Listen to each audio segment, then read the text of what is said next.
hi friends एबे आसला एक बड़ अपडेट जहाँकि बात्या आसबनी किंतु वर्षा प्रबल प्रबल मात्रा छेचिब एवं 8 तारिख दिन अपराह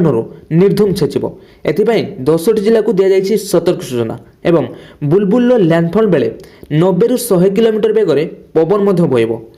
तेज यह विषय संपूर्ण खबर जानापी भिडियो को संपूर्ण भाव देखूँ ता पूर्व जदि आप चैनल को नुआ आम चैनल को सब्सक्राइब कर पाखे बेल आइकन टी प्रेस कर दिंतु जहाद्वारा वर्षा संबंध में आम भिडियो अपलोड कले आपने देखिपारे सर्वप्रथमे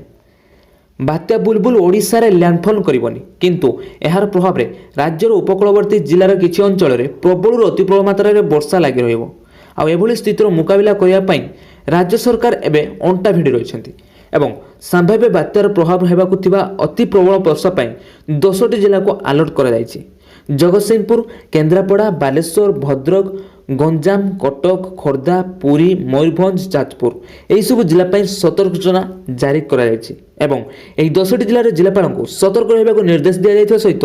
2टी लेखाएं ओड्राफ्ट टीम मध्ये मुतयन करा जायछि एवं अधिक प्रभावित हेबाकु थिबा 5टी जिले में एनडीआरएफ टीम मुतयन करा जायछि एवं 8 तारिख दिन अपराह वर्षा आरंभ होगा सहित लगातार 2 दिन पर्यंत प्रबल वर्षा होवार संभावना रही एवं